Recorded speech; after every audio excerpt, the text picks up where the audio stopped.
The Guggenheim name evokes images of opulence, cultural patronage, and artistic revolution. Yet, within this storied legacy lies the extraordinary tale of Marguerite Peggy Guggenheim, a woman whose life was a vivid canvas of defiance, passion, and tragedy. Far more than a mere collector of modern art, Peggy was a force of nature, a collector of experiences, lovers, and the raw genius of her time. Her story is not one of polished aristocratic grace, but a whirlwind that tore through the elite salons of Paris, the avant-garde galleries of New York, and the serene canals of Venice.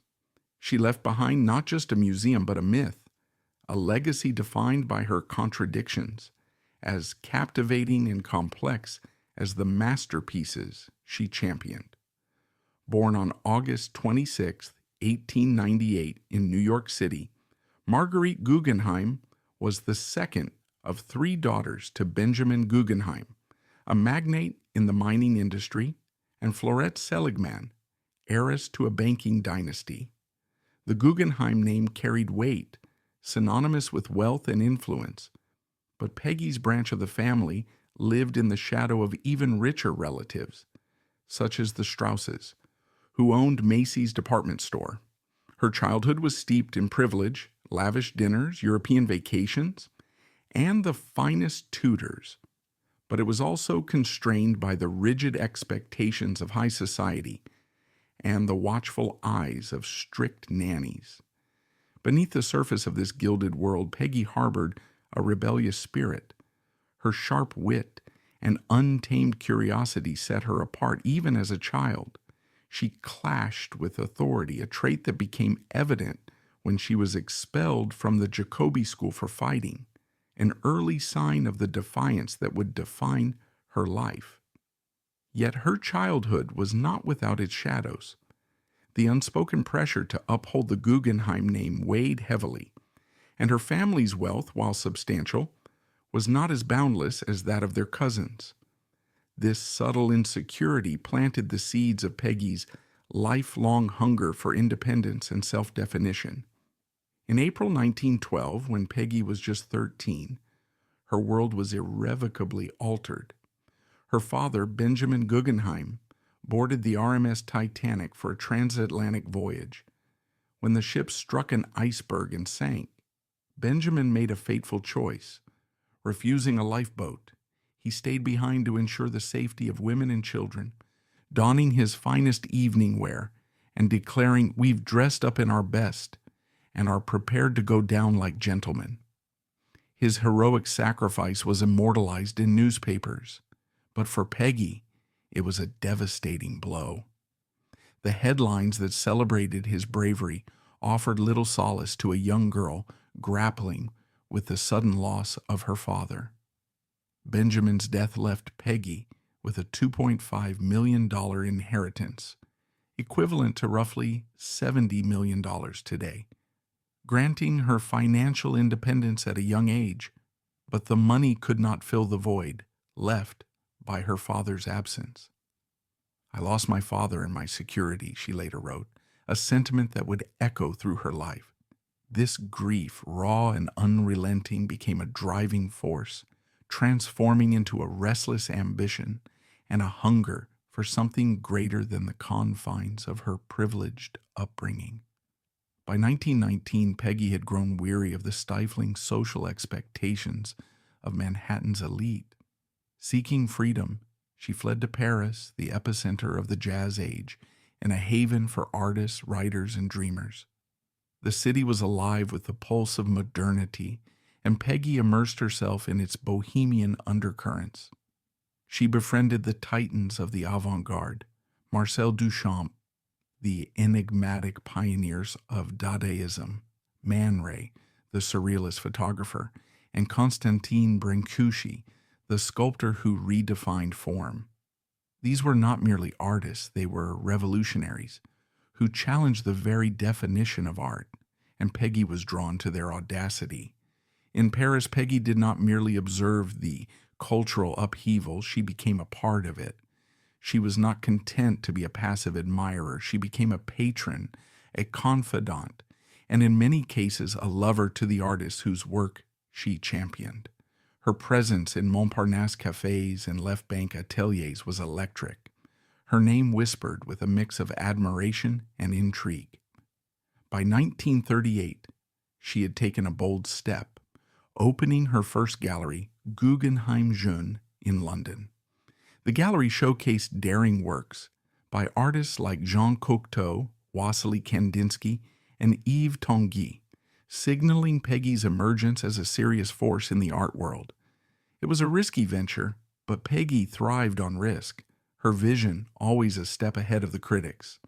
While Peggy's contributions to art were groundbreaking, her personal life was a spectacle that captivated and shocked her contemporaries. She once estimated that she had slept with over 400 men, a figure not offered as a boast, but as a candid reflection of her relentless pursuit of connection and experience. Her lovers were not mere dalliances. They were extensions of her artistic and emotional exploration. Among them were literary giant Samuel Beckett, whose cerebral intensity captivated her, surrealist painter Yves Tanguy, whose dreamlike canvases mirrored their turbulent affair, and art historian Roland Penrose, who shared her passion for the avant-garde. Each relationship was a brushstroke in the chaotic masterpiece of her life, inspiring her, wounding her, and often both. Her first marriage, to Dadaist writer Lawrence Vail in 1922, was a tempest of love and destruction. Vail, a charismatic but volatile figure, was prone to alcohol-fueled rages. In one infamous incident, he dragged Peggy across a party by her hair, a public display of their volatile dynamic. Peggy, never one to be subdued, matched his intensity, pushing boundaries with her flirtations and provocations. Their union produced 2 children, Pejin and Sinbad, but it unraveled in a bitter divorce in 1929. Vail's 1932 novel, Murder, Murder, featured a thinly veiled caricature of Peggy as a vengeful heiress, scandalizing their social circle and cementing her reputation as a woman who defied convention. Peggy's romantic entanglements continued to court controversy. In the 1930s, her affair with communist writer Douglas Garman ended in a violent altercation that left her with a broken nose. Rather than retreating, Peggy wore her injuries with defiance, as if they were badges of her refusal to conform. Her life was not just a backdrop to her art collection. It was art itself, lived with raw intensity and unapologetic honesty. As Europe descended into the chaos of World War II, Peggy found herself in peril. By 1941, Hitler's forces were advancing across France, and her priceless art collection, works by Picasso, Miro, Brancusi, and others, was at risk of being seized by the Nazis, who deemed modern art degenerate. With characteristic nerve, Peggy orchestrated a daring escape, smuggling her collection out of Europe with the help of trusted contacts. She navigated bureaucratic mazes and evaded Nazi scrutiny, ensuring the survival of some of the 20th century's most important artworks. It was a cultural rescue mission executed with precision and courage, a testament to her unwavering commitment to art. Arriving in New York, Peggy wasted no time. In 1942, she opened The Art of This Century, a gallery that became a crucible for modern art in America. Its innovative design with curved walls and floating frames was as radical as the art it displayed. The gallery introduced New York to European surrealism and championed emerging American artists, most notably Jackson Pollock. Recognizing his raw talent, Peggy commissioned him to create a mural for her townhouse, a work that would launch him into the stratosphere of abstract expressionism.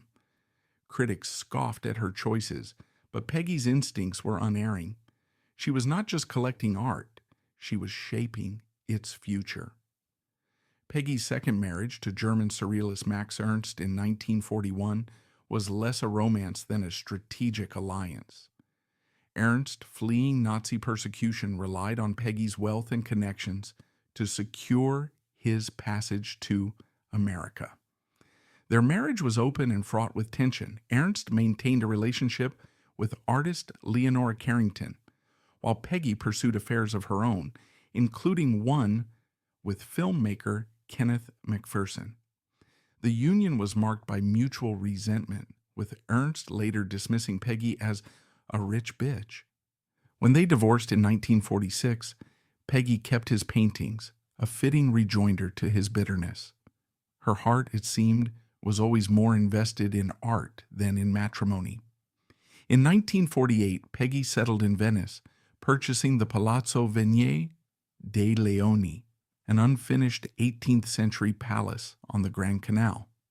It became her home, her gallery, and her sanctuary. There she continued to collect art and lovers, her life as vibrant and scandalous as ever. In one memorable anecdote, she bedded a guest only to later discover he was gay, a minor miscalculation, she quipped with her trademark candor.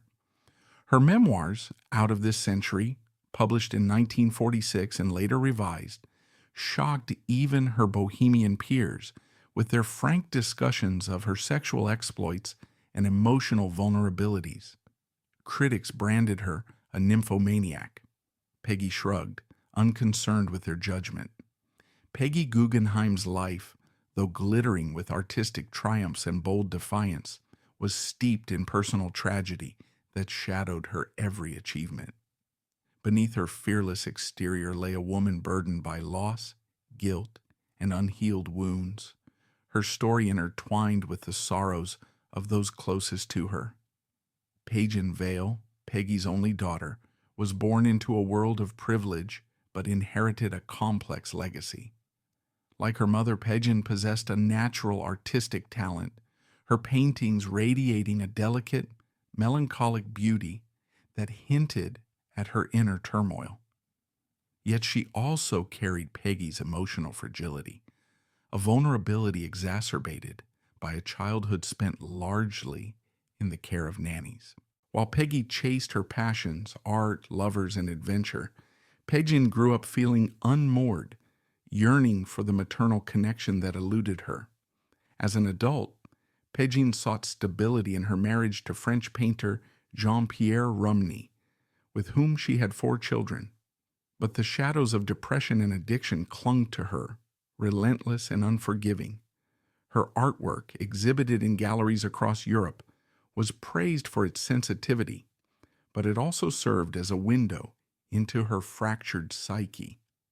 On March 1, 1967, tragedy struck. Peggy was found lifeless in her Paris apartment, an empty bottle of sleeping pills beside her. She was just 41 years old. The circumstances of Peggy's death remain shrouded in ambiguity. Was it a deliberate act of suicide, born of despair, or an accidental overdose, the result of her struggles with addiction? No definitive answer emerged, but the loss shattered Peggy. At Peggy's funeral, Peggy's stoic facade crumbled. She collapsed, racked with sobs, her grief compounded by a crushing sense of guilt. In a rare moment of vulnerability, she confided in her journal, "I failed her," words that laid bare the pain of a mother who believed she had not done enough. For a woman who had faced the world with unrelenting defiance, this admission was a stark departure, a wound that would never fully heal. Peggy's death was not the only tragedy to mark Peggy's life. Her sister Hazel Guggenheim endured a series of devastating losses that cast a long shadow over the family. Hazel, like Peggy, was drawn to the bohemian world of art and literature, but her life was marred by sorrow. In the early 1930s, Hazel fell deeply in love with John Holmes, a charismatic but troubled writer whose battle with alcoholism consumed him.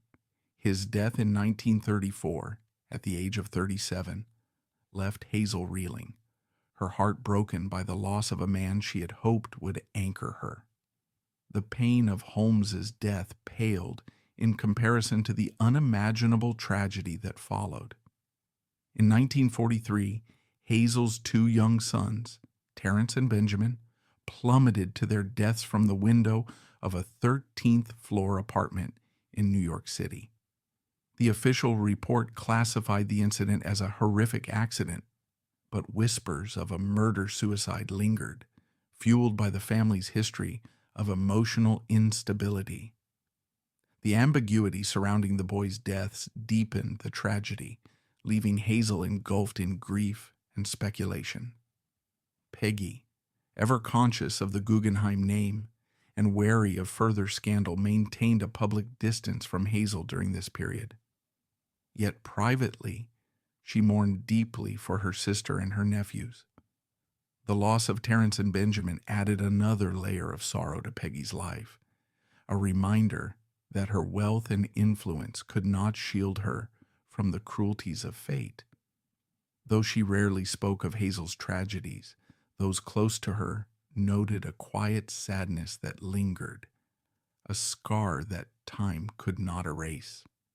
As Peggy entered her later years, the weight of these losses became more pronounced. By the 1970s, her health was faltering. Arthritis twisted her hands, making it painful to hold a pen or a glass, while recurring cancer scares led to a series of grueling surgeries. She retreated to the tranquility of her Venetian palazzo, a sanctuary filled with her extraordinary art collection and the loyal companionship of her Lhasa Apso dogs. These small, fluffy creatures, with names like Cappuccino and Sir Herbert, became her confidants, their unwavering devotion a balm for her wounded soul. In 1979, Peggy re-released her memoirs, Out of This Century, Confessions of an Art Addict, a candid recounting of her life that shocked and captivated readers. With unflinching honesty, she detailed her struggles with sex addiction, her regrets as a mother, and the unfulfilled longings that haunted her. Critics were divided. Some hailed her bravery, others branded her vulgar. But Peggy remained unapologetic. To her, the memoir was a final act of defiance, a refusal to be silenced by a society that had often sought to constrain her. On December the 23rd, 1979, Peggy's remarkable life came to a close. Following abdominal surgery, she suffered a stroke and died at the age of 81 in a hospital in Padua, near Venice. Her passing was quiet, attended only by her secretary and a small circle of close friends. No children, no lovers, just the weight of her memories and the legacy she left behind. Her funeral in Venice drew a crowd of 500, a testament to her indelible impact on the art world.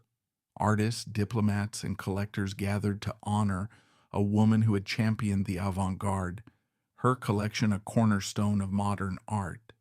Peggy was cremated, and her ashes were interred in the garden of her beloved Palazzo Venier de Leoni, alongside the graves of her 14 cherished Lhasa Apsos.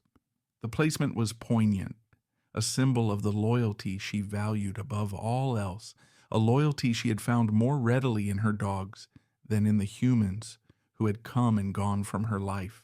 Her death marked the end of an era, but her influence endures, her collection a living testament to her vision, and her pain a reminder of the human cost of her extraordinary life. Peggy's estate, valued at $20 million at the time of her death, included an art collection now estimated to be worth over $300 million. She bequeathed it to the Solomon R. Guggenheim Foundation, ensuring that her Venetian palazzo would become a museum. Today, the Peggy Guggenheim collection is one of the world's premier destinations for modern art. Its halls filled with works by Picasso, Dali, Pollock, and countless others. Visitors marvel at the masterpieces, often unaware that the true masterpiece was the woman who brought them together, a woman whose vision, courage, and audacity made it all possible. Peggy Guggenheim did not merely collect art, she collected the spirit of her era. She gave Jackson Pollock his first major commission, introduced Marcel Duchamp to a wider audience, and preserved the works of countless artists during a time of global upheaval. She did so while living a life that was unapologetically raw, scandalous, chaotic, and fiercely authentic. In an age when women were expected to be demure, Peggy was a wildfire, burning through conventions and leaving a trail of inspiration in her wake. Was she flawed? Undeniably. Her personal life was a labyrinth of passion and pain, her relationships often as destructive as they were transformative. Yet it was precisely this messiness that made her unforgettable. Peggy Guggenheim was not a saint, nor did she aspire to be.